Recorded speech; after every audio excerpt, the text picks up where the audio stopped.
What is going on, everyone? Welcome to 24/7 Football, and we're going to be talking about the FA Cup because we are at the semi-final stage now. We know the last four teams that we have got, so we're going to be talking through who we think could lift the famous trophy come the end of the season. I'm delighted to be joined by Dev from the Full Time Podcast as well.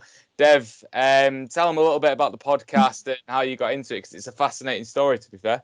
Yeah, thanks a lot for inviting me, George. And so the podcast kind of came about because I started writing a football-based book sort of at the beginning of the year, back when we all thought that 2020, was going to be an amazing year. So I thought, why not start it off with a book? So the book itself is me kind of like doing a chronicle, like a narrative story based on how we got from 50 years ago to now, how the game has changed, how we watch it has changed, how we the game technically has developed, how much money has come into it, and all these different things. So it's just a kind of streamlined narrative on explaining that. So if you're a football beginner or someone who is really interested in sort of those behind off the pitch stories, I guess, then I guess it'd be one for you. And I'm hoping to release that at the end of the year. But all the while, had a lot more free time on my hands, and I like talking, as you can probably guess. And I thought, why not just start a YouTube channel? So it's kind of similar to what you guys do, only I go into a load of different stories,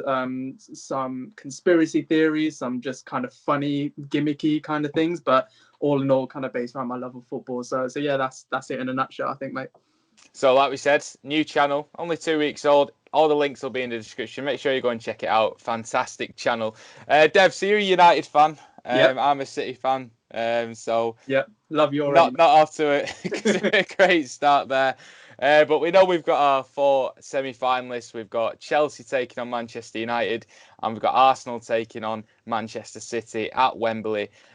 Just from your own team's perspective, then, is that the draw that you wanted, or did you want Arsenal?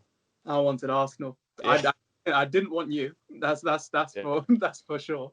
Because I'd like to get to a final, but I really wanted Arsenal just purely because I'm not trying to throw any shade on Arsenal fans. So if you're an Arsenal fan, leave me be. I'm not trying to do any of that. But it's just the way that the Arsenal team sets up is more in line to be toppled by how we set up, whereas Chelsea are kind of good in that like for like sort of area. So I was a bit concerned when I saw us going up against Chelsea, and I know everyone's going to be saying, well, we beat them 3 times this year, but I'm like, yeah, watch those games. And the first one, we battered them 4-0.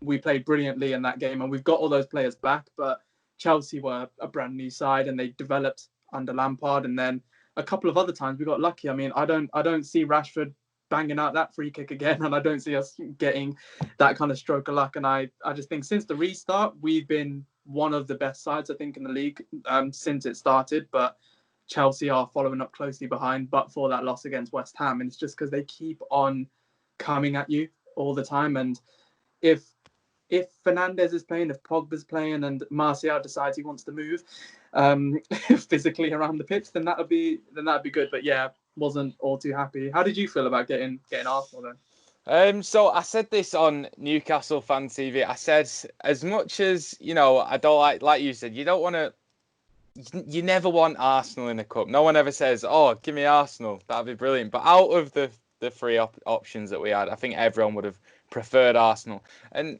to be fair, Arsenal could do us over. I could be eating my own words, but in the way that we brushed them aside at the Etihad, they're not really playing the type of way that Mikel Arteta would want them to play, and I just think it's a club that's very much disjointed in all aspects at this moment in time, from the playing staff, from what's happening at the very top of the club, and it's a bit toxic at the moment. So you would have preferred Arsenal.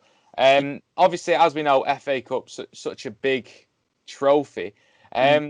What would it mean for United? Just while we're speaking about your club here, what would it mean for United as a fan base to win a trophy, to win the FA Cup, and would that really kickstart the Ollie revolution that has been, I'd say, taking place quite well?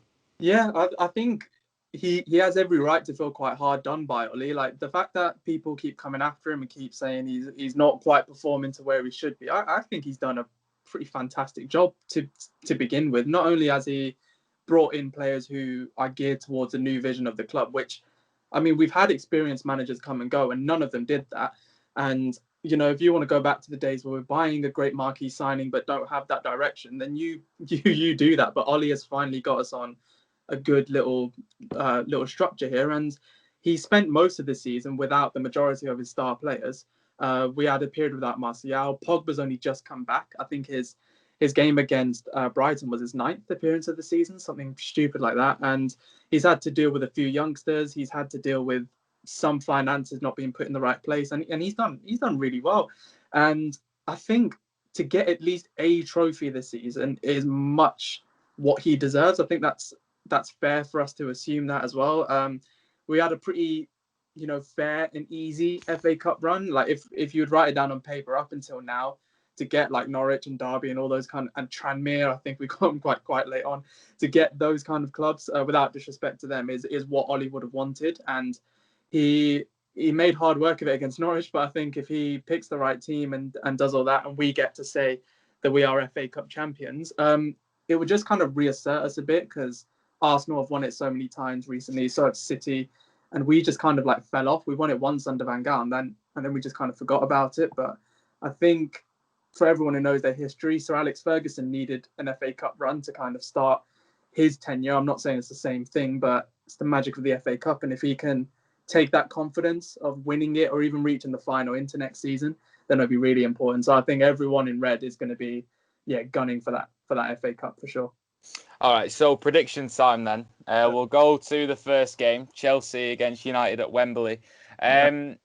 Where's that game won and lost, do you reckon, for both teams? Because it's two fairly even teams going at it, who are also going at it in the league as well. I think that's the tastier of the two ties. Yeah, I completely agree, and it's won and lost in the midfield easy. With when you get these technical sides that have such forces in the mid, if they're on form, you're going to win. If they're not, you're never going to win. And with Chelsea, they've a lot of their emphasis, especially with Pulisic and Willian, they've started to do a bit of wing play, but really the play always originates from your Jorginhos, your Kantes, your Kovacic's in midfield, and they have a different sort of outlook to us on how a midfield should be.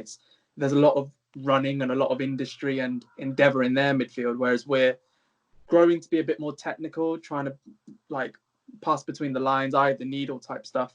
And if we get that right, we'll beat them. I don't think they can compete with us in that aspect. I don't think their defence is good enough to compete with our attack, whereas ours is probably good enough to compete with theirs. So in the midfield is where it's going to be won or lost. And if in whatever sort of parallel universe, Pogba and Fernandes doesn't start or they just don't kick on, then Chelsea are just going to overdo us, because they just never give up. So yeah, 100% in the midfield. I want to say I think both teams are going to score, and there won't be a clean sheet for anyone in this. It'll be tight.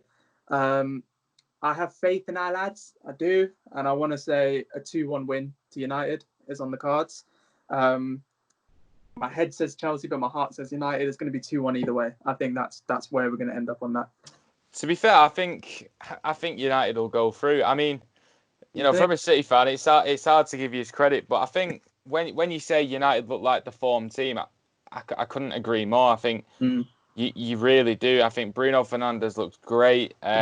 Martial's, like you said, moving around the pitch. He's actually doing things in games now. Yeah. And it just seems like now you've got the whole squad and you're flying. I feel like you're going to get Champions League and you're going to get to the final of the FA Cup. I'm not going to say that you've got a squad on par with Liverpool or Man City yet, but I think you've got the foundations there where you can really have a big season next season. As much as it pains me to say that, because I'd like the banter era to continue a little bit more, but I think United go through to the final. And then from my point of view, hopefully City go through to the final as well. But can you see Arsenal giving City any problems in that game? The only time throughout the whole season, really, that any team has given City problems is when City have let them give them problems. If you go into that game the way you went into the Liverpool game, Liverpool and Arsenal haven't got a chance. I mean, Liverpool played most of their team yesterday, and yet they just didn't get real sight of goal or real sight of the ball. Yeah, they hit the post, but I mean, you isolate Aubameyang and you isolate Lacazette, and Pepe is probably as inconsistent as anyone in the Arsenal team, then you're going to immobilise their front line. And with your defence, the Walkers, the Laportes, and those players who were just so technically and so intelligent on the ball and on the pitch. I don't. I think it's going to have to take one of those names I've just mentioned to really be on form to give you any troubles. And if you guys, for whatever reason, decide to take your foot off the gas, then maybe. But considering how annoyed Pep is that that he's been so humiliated really by Liverpool, that's the only real way of putting it. He has been humiliated by Liverpool this season. He's not going to take that lying down. Yeah, I think there's that fire in Manchester City at the moment that they just want to demolish everyone and sort of prove a point. So we go for, I'm going to predict a Manchester Derby final. Are you going to predict a Manchester Derby final as well?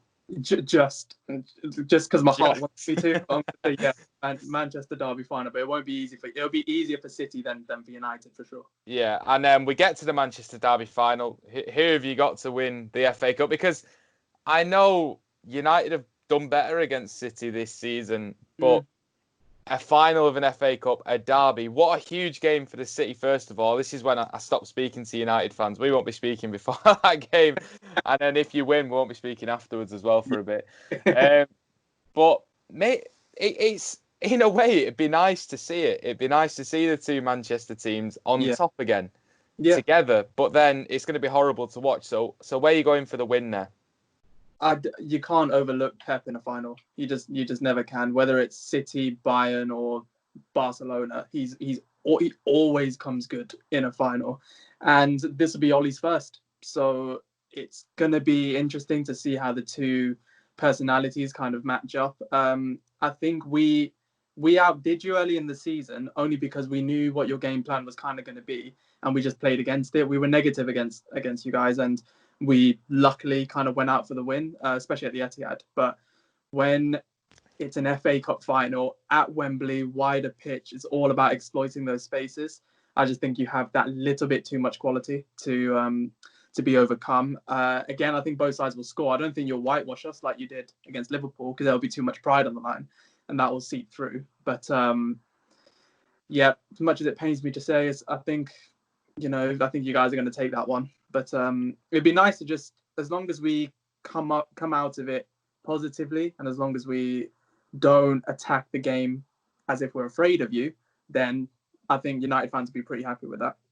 I mean, I speak as a City fan, but if that did happen and United had a performance, it's all theoretical anyway, but if United had a performance that they could be proud of to take into next season, I mean, it's only a positive, because as much as I am a City fan, I'm not just saying this, but Liverpool, City are really the benchmark, aren't they? It's like, if you have a positive performance to take into next season, if United get their recruitment right, like you say, Chelsea have already made some serious moves, so it's going to be different next season as well. So we'll go. So I will put my neck on the line and say City will win the FA Cup. Do you know when it's an Arsenal-Chelsea final? This is where this video gets ripped apart by other people. I'm expecting it as well. I just don't see that happening though, to be fair. But I got to back you on that with the City win, unfortunately. So that was our predictions for the FA Cup. Let us know in the comments below who you think will win the FA Cup and where you think the final could be going. And like I say, check out the Full-Time Podcast. All of Dev's links will be in the description below. So thank you everyone for watching. Subscribe to the channel, like the video as well. Check out our website 247football.com, and we'll see you next time.